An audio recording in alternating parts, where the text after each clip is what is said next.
Hello. Hello. We are here at our third Sunday brunch and stroll, and I am here with Charles Hooks.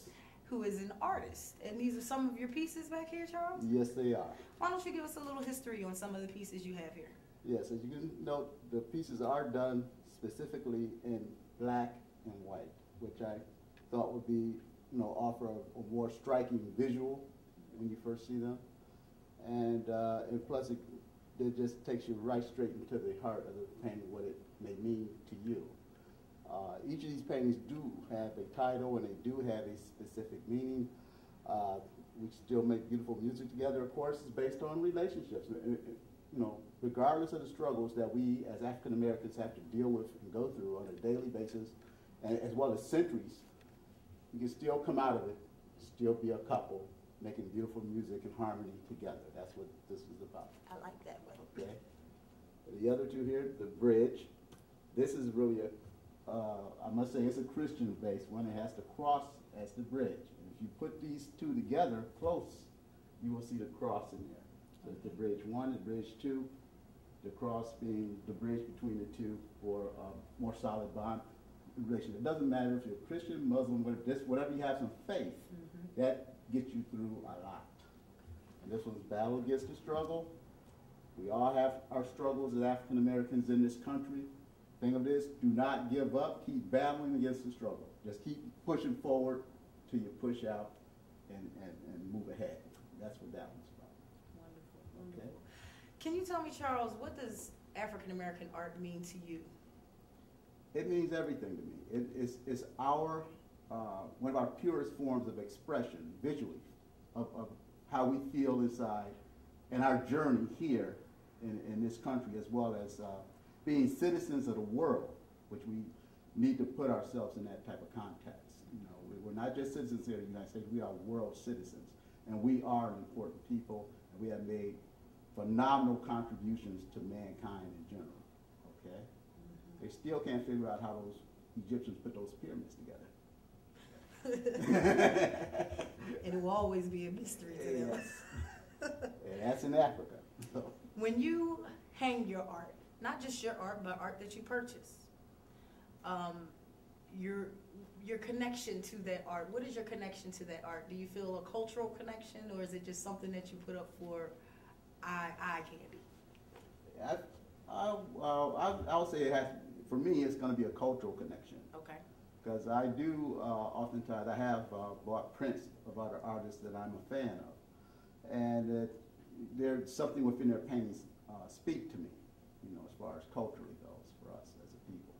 That's a good question. As an artist, do you have more of your paintings or more of other people's paintings? Well, honestly, I have more of my paintings. That's a good question.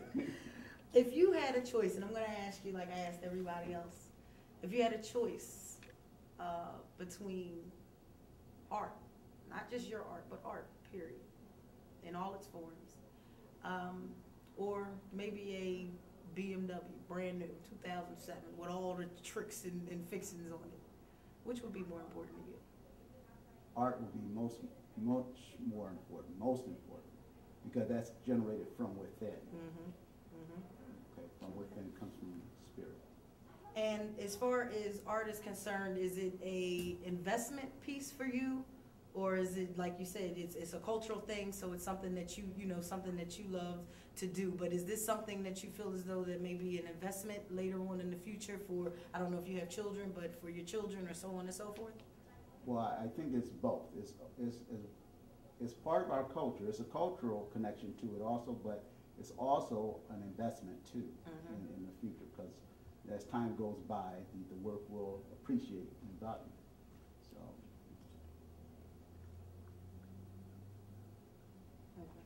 Okay. How long have you been painting? Oh my goodness, that's a really good question. I've been painting for almost as long as I can remember. Wow. I'll be turning 50 this year, and I've been painting probably since about maybe 9 years old. Wow. Okay, so it's always been a part of me. It's always been something that I've had a natural talent for. Did you grow up with artists? Actually, I did. I had an uncle who was like 3 years older than me. He was my mentor back then. He can also paint and draw, and I would just watch him, and I would try to outdo him, and he and I just go at it like that. He's more like a big brother to me than an uncle. Okay, okay.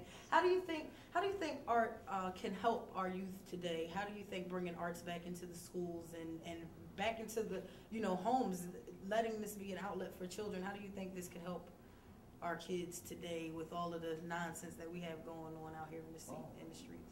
Yes, that's a very important question. Art is very important as far as it gives the youth, those that are that have some type of talent or have an eye for it. It gives them an outlet.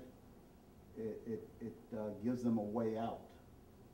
It really does. It helped me because coming up, I grew up in some pretty rough neighborhoods coming up. Okay. But I always had my art work focus. as a focal point. I knew if I keep working at it and keep practicing it, this is going to be my ticket to do better and live better. Right. And so art is very important in school. And it's not just the visual arts, dance, music, all that's very important. I mean, and it needs to stay into the school system. You get them early, and those that have an interest in it, let them cultivate that and go for it. And I believe that's definitely a way of saving the youth from getting into other nefarious things out there they can get into. Okay, Charles, is there anything that you would like to add that you think that we should know?